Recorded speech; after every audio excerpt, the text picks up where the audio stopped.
Hello my dear students, welcome to all. आज हम अपने इस लेक्चर में एप्लीकेशन ऑफ पीएमआर स्पेक्ट्रोस्कोपी के बारे में पढ़ते हैं। तो सबसे पहले हम बात करते हैं how we can identify the structure, molecular structure by the PMR spectroscopy. So मैं दो एग्जांपल लिखता हूं, CH3, CH2, CH2Br। इसी का मैं दूसरा एग्जांपल लिखता हूं, इसी का isomer CH3, CH3Br। So question आता है कि हाउ यू कैन डिस्टिंग्विश, या फिर हम यहीं से इसी को एप्लीकेशन को एक्सटेंड कर सकते हैं, how you can distinguish between this two isomer. तो सबसे पहले है हमारे पास किसी भी कंपाउंड को सोल्व करने के लिए, तो सबसे पहले हम क्या करते हैं, number of signals. Number of signal unsymmetrical है, अनसिमेट्रिकल मतलब 1 2 3 तीनों ही अपने अलग अलग सिग्नल देंगे। तो मैं लिखता हूं A, B और C। तो नंबर ऑफ सिग्नल हुए हमारे पास 3। इस केस में नंबर ऑफ सिग्नल कैसे रहेंगे, ये सिमेट्रिकल कंपाउंड रहेगा, दोनों सेम सिग्नल देंगे। नंबर ऑफ सिग्नल हुए 2 A B, और ये भी CH3B सिग्नल देगा। तो यहां पर नंबर ऑफ सिग्नल हुए 2। तो यहीं से ही डिस्टिंग्विश हो गई मॉलिक्यूलर स्ट्रक्चर की।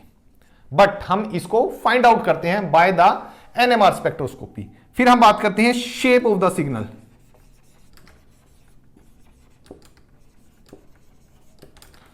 शेप ऑफ द सिग्नल हम आइडेंटिफाई करते हैं 1 2 3 नंबरिंग देकर। तो हम बात करते हैं सबसे पहले CH2 की। इसके साथ में नंबर ऑफ प्रोटॉन हुए 2, n+1 हम हमेशा याद रखेंगे, 2+1 3 के लिए ट्रिपलेट में डायरेक्ट वैल्यू लिखता हूं। ट्रिपलेट आती है, ट्रिपलेट की आप शेप ड्रॉ कर सकते हो, ये हमारे पास ट्रिपलेट की शेप है। देन CH2 इसके साथ में हुआ, ये सेकंड वाला था हमारे पास। इसके साथ में 2 और 3 5 + 1 6 के लिए 6 सेट। अब 6 सेट की शेप आती है, या आप इसको मल्टीप्लेट में, कई बुक में ये मल्टीप्लेट भी लिखा होगा। अब आपको 6 सेट यहां पर पूरा लिखना होगा। एस से सिंगलेट भी आइडेंटिफाई होगा, तो मल्टीप्लेट भी लिख सकते हो आप इसको। तो 6 सेट की शेप क्या रहेगी हमारे पास,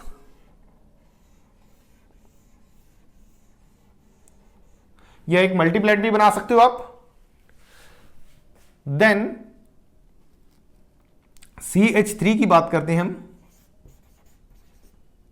आइडेंटिफिकेशन के लिए हम 3 लिख देते हैं। सो CH3 के साथ में 2 प्रोटॉन हुए, अगेन ये भी ट्रिपलेट आया। ट्रिपलेट की शेप हमारे पास ऑलरेडी लिखी हुई है। हम इसकी बात करते हैं यहां पर, तो हमारे पास आइडेंटिफिकेशन के लिए कोई जरूरत भी नहीं रहेगी। तो हम लिखते हैं सबसे पहले CH का सिग्नल क्या रहेगा, 3 और 3 6 + 1 7 के लिए। तो हम यहां पर लिख देते हैं मल्टीप्लेट। अब मल्टीप्लेट 7 की आप शेप बना सकते हो। देन हम बात करते हैं CH3 की, या इस CH3 की। इसके साथ में एक प्रोटॉन है, इसके साथ में भी एक प्रोटॉन है, तो 1+1। तो हम CH3 की बात करते हैं मल्टीप्लाई बाय 2, मतलब 2 CH3 की बात हो रही है यहां पर। तो 1+1, सो 1+1 2 के लिए डबलेट की आप शेप लिख सकते हो। अब यहां से शेप से क्लियरली आपको आइडेंटिफाई हो जाएगा कि जिस कंपाउंड में डबलेट आ रहा है वो तो ये वाला आइसोमर हुआ, अगर जिस कंपाउंड में ट्रिपलेट आ रहा है वो ये वाला। अब यहां पर एक मल्टीप्लेट आ रहा है, सपोज हमने ये मल्टीप्लेट बोला, इसको भी मल्टीप्लेट बोल दिया कि 6 से ज्यादा वाले या 5 से ज्यादा वाले को हमने मल्टीप्लेट काउंट कर दिया। सपोज मल्टीप्लेट में हमारे पास डिस्टिंग्विश नहीं हो पाया, बट यहां से आपके पास क्लियरली डिस्टिंग्विश हो जाएगा कि जिस कंपाउंड में डबलेट हो रहा है वो हमारे पास कौन सा आइसोमर होगा, और जिस कंपाउंड में ट्रिपलेट हुआ वो कौन से वाला आइसोमर होगा। सो मॉलिक्यूलर स्ट्रक्चर आइडेंटिफाई करने में ये काफी हेल्पफुल टेक्निक है। नेक्स्ट NMR स्पेक्ट्रोस्कोपी की एप्लीकेशन की बात करते हैं, आइडेंटिफिकेशन ऑफ रिएक्शन प्रोडक्ट, या फिर हम कह सकते हैं monitoring of reactions. Reaction monitoring में भी काफी हेल्पफुल NMR स्पेक्ट्रोस्कोपी में एक छोटा सा एग्जांपल लिखता हूं कि CH2 double bond CH2, water का एडिशन हुआ इन प्रेजेंस ऑफ एसिड, तो हमारे पास बनता है CH3 CH2OH। सो आपको क्लियरली आइडेंटिफाई हो जाएगा कि रिएक्शन हो रही है या नहीं हो रही है, या कितने परसेंट रिएक्शन चल रही है। अगर हम बात करते हैं, मैं कहता हूं कि रिएक्शन मैंने लगाई है कि 10 मिनट में मेरे को बताना है रिएक्शन कंप्लीट हुई है नहीं हुई है। सो मैं देखता हूं कि यहां पर स्टार्टिंग में ये मेरा रिएक्टेंट था, रिएक्टेंट में मेरे पास नंबर ऑफ सिग्नल आएंगे, सिमेट्रिकल कंपाउंड था, सिमेट्रिकल में कोई स्प्लिटिंग नहीं हो रही है। हम बात कर रहे हैं नंबर ऑफ सिग्नल की, नंबर ऑफ सिग्नल भी 1 रहेगा। बट जैसे रिएक्शन कंप्लीट हो रही है, यहां पर अनसिमेट्रिकल कंपाउंड बन रहा है। अनसिमेट्रिकल कंपाउंड मतलब नंबर ऑफ सिग्नल सभी अलग अलग सिग्नल दे रहे हैं, तो नंबर ऑफ सिग्नल 3। जहां पर आपको नंबर ऑफ सिग्नल 3 मिलने शुरू हो जाएंगे, आप क्या कहोगे कि रिएक्शन प्रोसीड हो गई है। और जब आपको कंप्लीटली नंबर ऑफ सिग्नल 3 मिल जाएंगे, कि अब ये देखिए, ये मैक्सिमम वैल्यू इसकी इस केस में जाएगी, या आप इसकी भी बात कर सकते हो। ये वैल्यू मैक्सिमम की बात कर रहा हूं, हालांकि इसकी वैल्यू आती है 3.6 से 3.8 तक की बात करते हैं। OH ये वेरिएबल है, इसकी वैल्यू हमारे पास पोलर और नॉन पोलर सॉल्वेंट में डिफरेंट आएगी, और वो भी मैक्सिमम हम कह सकते हैं कि 4 तक आ जाएगी, 4 से ज्यादा नहीं आएगी। बट एनाइसोट्रोपिक इफेक्ट आपने यहां पे पढ़ा था, एनाइसोट्रोपिक इफेक्ट से यहां पर जो वैल्यू आ रही है वो हमने वैल्यू लिखी थी 5.5 पर, डेल्टा में वैल्यू, वो भी डेल्टा की वैल्यू है।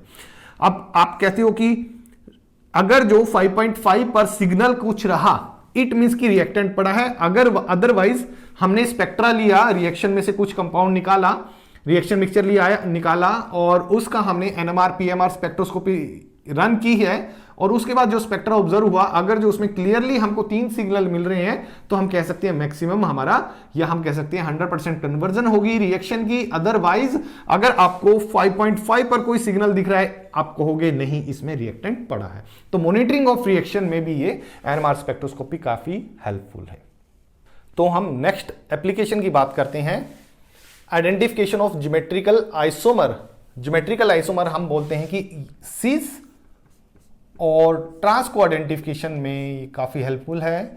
HHCH3 HCH3, देन सीस की बात करते हैं, डबल बॉन्ड दोनों ही सेम साइड में होंगे, हाइड्रोजन और CH3 दोनों सेम साइड में होंगे। सो हमने पहले NMR स्पेक्ट्रोस्कोपी में ये भी पढ़ लिया कि कपलिंग कांस्टेंट से इनको डिफरेंशिएट कर सकते हैं। तो मैं जस्ट यहां पर वैल्यू लिखता हूं कि ट्रांस के केस में ये मैक्सिमम रहती है कपलिंग कांस्टेंट की वैल्यू, तो ये 11 to 18 हर्ट्ज की रहेगी in case of trans.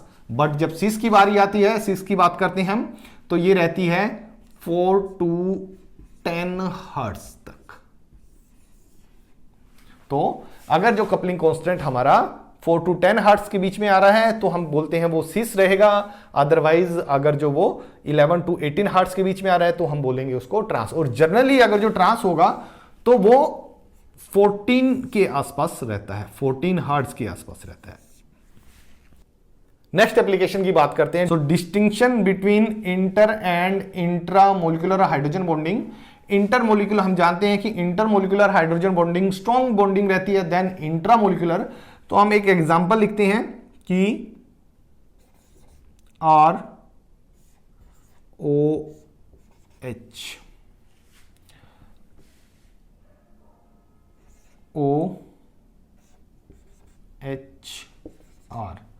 Suppose ये हाइड्रोजन बॉन्डिंग ऐसे रही, तो हम इसकी बात करते हैं कि ये इंटरमोलिकुलर हाइड्रोजन बॉन्डिंग रहेगी। और इंट्रा का एग्जांपल लिखते हैं हम CH3 C double bond O CH double bond C OH CH3। सो ये इंट्रामोलिकुलर हाइड्रोजन बॉन्डिंग है। सो इंट्रामोलिकुलर हाइड्रोजन बॉन्डिंग ज्यादा रहेगी, ज्यादा डी शील्ड रहेगा, ज्यादा ये ऑक्सीजन अपनी तरफ इलेक्ट्रॉन शेयर करेगा, डी शील्ड उतना ज्यादा रहेगा, सो उतनी वैल्यू इंटरमोलिकुलर हाइड्रोजन बॉन्डिंग में ज्यादा आएगी। तो ज्यादा वैल्यू रहेगी हमारे पास इंटरमोलिकुलर हाइड्रोजन बॉन्डिंग की और कम वैल्यू रहेगी हमारे पास इंट्रामोलिकुलर हाइड्रोजन बॉन्डिंग की। इंट्रामोलिकुलर हाइड्रोजन बॉन्डिंग ये थोड़ी सी इसके कंपैरिजन में अगर जो हम देखते हैं तो वीक रहती है। सो नेक्स्ट एप्लीकेशन की बात करते हैं, study of exchangeable protons. Exchangeable proton को हम पीएमआर स्पेक्ट्रोस्कोपी से इजीली आइडेंटिफाई कर सकते हैं कि एक छोटा सा एग्जांपल लिखते हैं, CH3CH2OH। अगर इसको हम अगर जो ड्यूटेरियम के साथ शेक करते हैं या ड्यूटेरेटेड वाटर के साथ शेक करते हैं तो ये ड्यूटेरियम के साथ एक्सचेंज हो जाएगा और हमको मिलता है यहां पर CH3CH2OD प्लस HOD। इसकी हम बात नहीं करेंगे, हम बात करते हैं इसकी। तो यहां पर हमारे पास नंबर ऑफ सिग्नल थे 3, क्योंकि 3 प्रोटॉन डिफरेंट थे, 1 2 3, ये भी प्रोटॉन था तो नंबर ऑफ सिग्नल हमारे पास 3 बन रहे थे। बट यहां पर नंबर ऑफ सिग्नल की बात करते हैं तो मैं सिग्नल जो आइडेंटिफाई हो रहे हैं उन्हीं को ही अंडरलाइन करता हूं, 1 2। यहां पर नंबर ऑफ सिग्नल रहे 2 बिकॉज 1 सिग्नल था जो OH का वो डिसअपियर हो गया बिकॉज कि हाइड्रोजन एक्सचेंज हो गया ड्यूटेरियम के साथ। सो हमको जो सिग्नल मिलता है तो यहां पर बाय एक्सचेंज करने के बाद तो वो हमको 2 सिग्नल मिलते हैं, क्योंकि जो यहां पर हाइड्रोजन था वो ड्यूटेरियम के साथ एक्सचेंज हो गया और वो हमको। अब क्वेश्चन आता,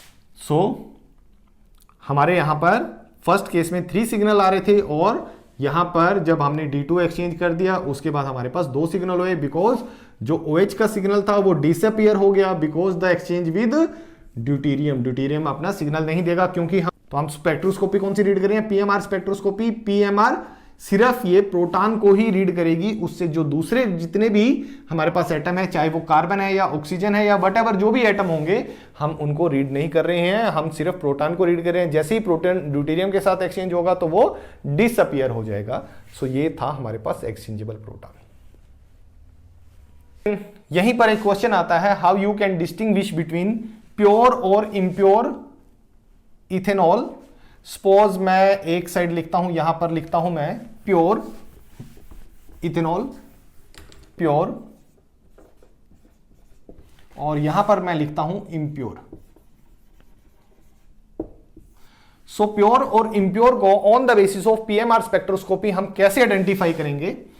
सबसे पहले हम बात करते हैं, वही हम नंबर ऑफ सिग्नल की बात करते हैं, number of signal. Number of signal हमारे पास 1 2 3 अनसिमेट्रिकल है, सो 3 सिग्नल आएंगे।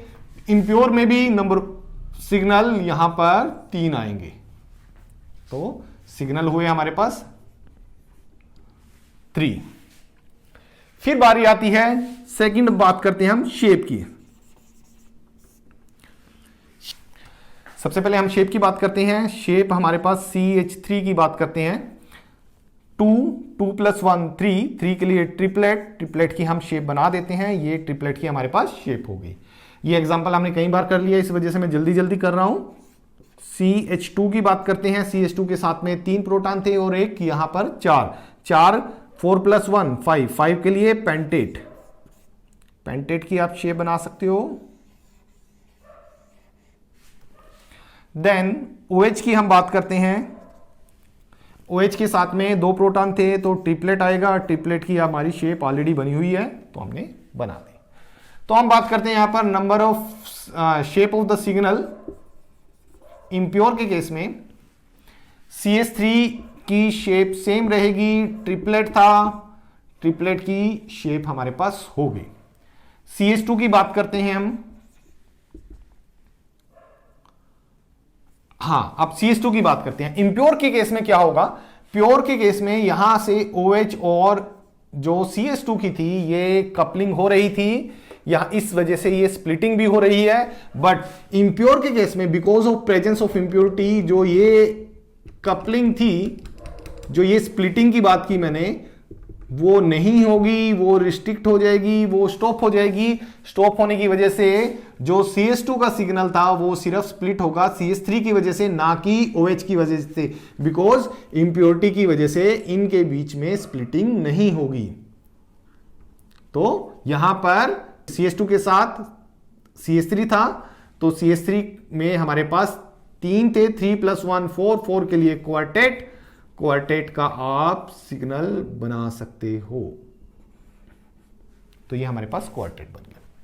OH की बात करते हैं हम फिर।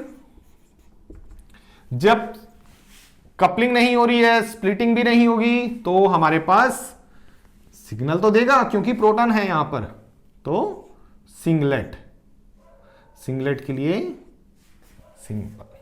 So on the basis of shape of the signal हम प्योर और इम्प्योर इथेनॉल को हम डिस्टिंग्विश कर सकते हैं on the basis of PMR spectroscopy. कैसे कि यहां पर हमारे पास डिस्टिंग्विश फैक्टर क्या है, OH का, यहां पर सिंगलेट आ रही है और यहां पर ट्रिपलेट आएगी। जिस केस में सिंगलेट होगी वो हमारे पास इम्प्योर रहेगा। अगर यहां पे भी बात कर सकते हो, जहां पर क्वार्टेट आ रही है वो हमारे पास इम्प्योर रहेगा, पेंटेट वाला प्योर रहेगा। बट क्लियरली फैक्टर हमारे पास यहां से आइडेंटिफाई होगा कि अगर जो सिंगलेट आई वो इम्प्योर रहेगा, अगर जो ट्रिपलेट आई वो प्योर रहेगा। तो ये सबसे इंपॉर्टेंट क्वेश्चन बनता है इस चैप्टर का भी, कि on the basis of PMR spectroscopy how you will distinguish between the pure और इम्प्योर इथेनॉल। सो हम नेक्स्ट एप्लीकेशन की बात कर रहे हैं, determination of relative amount of tautomer. Tautomer मतलब कीटोइनोल टोटोमेरिज्म। सबसे सिंपलेस्ट हम इसमें एग्जांपल लेते हैं,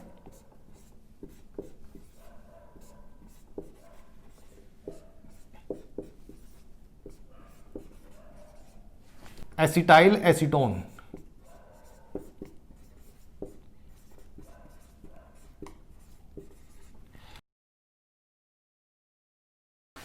इसमें कीटोइनोल टोटोमेरिज्म की अगर जो हम बात करते हैं, तो कहीं भी एक, या तो इस साइड में या इस साइड में, तो कीटोइनोल टोटोमेरिज्म हो जाएगी CH3 C double bond O CH, और यहां पर CH हो जाएगा, डबल बॉन्ड आएगा और OH रहेगा।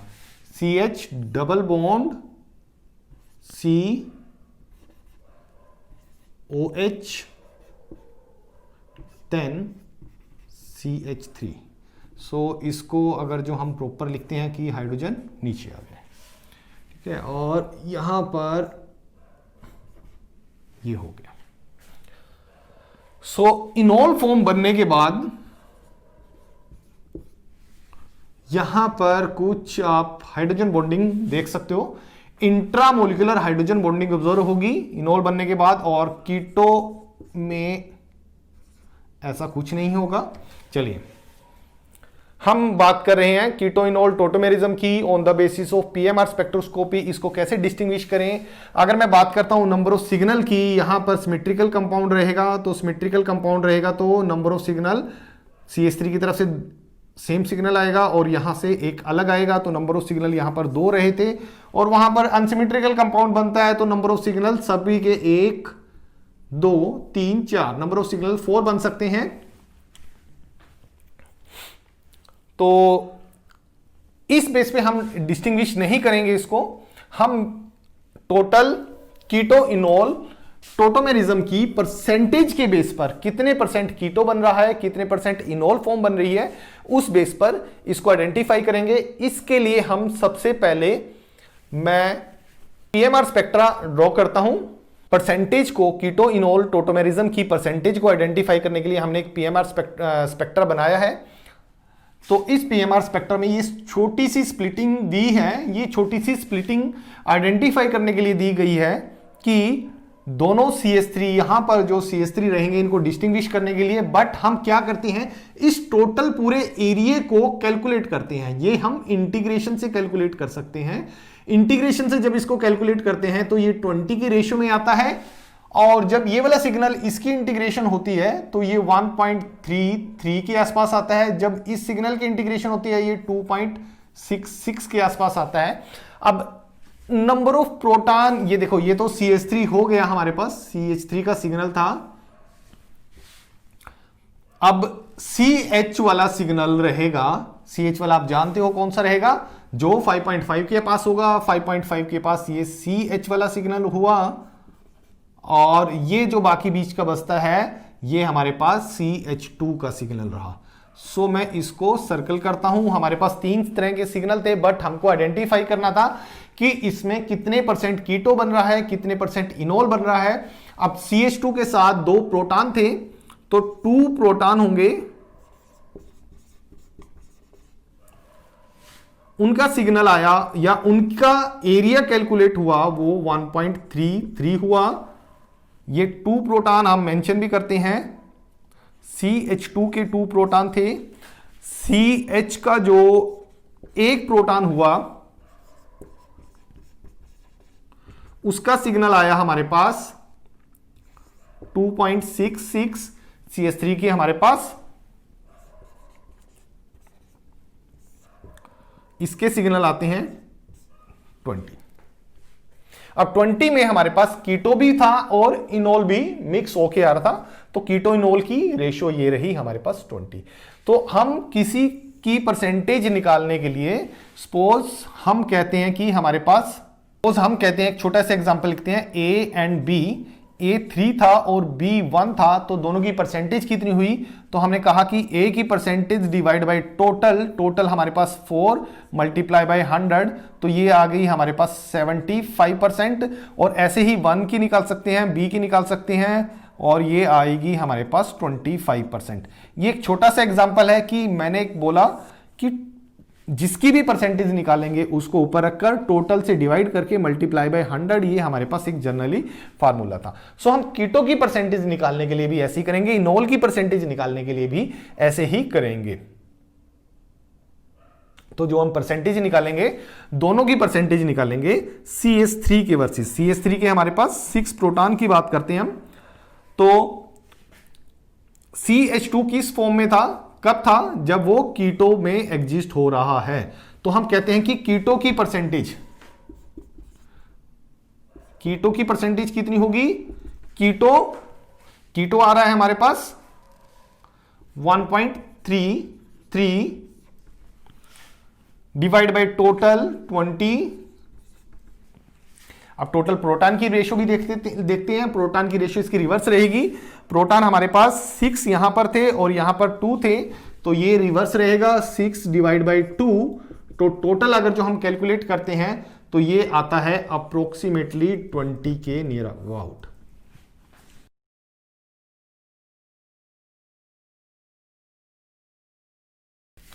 इसी तरह हम इनोल की परसेंटेज काउंट करते हैं।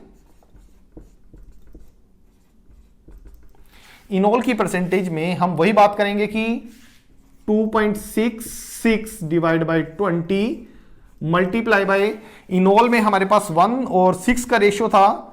हम दोनों की कंपैरिजन CH3 के साथ कर रहे हैं, तो 6 डिवाइड बाय 1 ये रिवर्स रहेगा, तो ये टोटल आता है, अप्रोक्सीमेटली की बात कर रहा हूं मैं, अप्रोक्सीमेटली 80%, और ये 20% आ गया। तो हम यहां से कैलकुलेट कर सकते हैं बाय द NMR स्पेक्ट्रोस्कोपी कि हम कीटो या इनोल या कोई भी हमारे पास कीटो इनोल टोटोमेरिज्म की बात कर सकते हैं या किसी दूसरे आइसोमर की बात कर सकते हैं, उनकी परसेंटेज कैलकुलेट कर सकते हैं कि कौन आइसोमर कितनी परसेंट में रहेगा। सिर्फ ये कीटो इनोल टोटोमेरिज्म पे ही नहीं है, ये बहुत सारे आइसोमर पर हम इसकी परसेंटेज कैलकुलेट कर सकते हैं। तो कीटो इनोल टोटोमेरिज्म में हमने क्लियरली आइडेंटिफाई किया कि कीटो हमारे पास 20 था और इनोल हमारे पास 80% था, इस पैटर्न के अकॉर्डिंग। तो यहां पर हमारे पास application of NMR spectroscopy finish होती है। Thank you.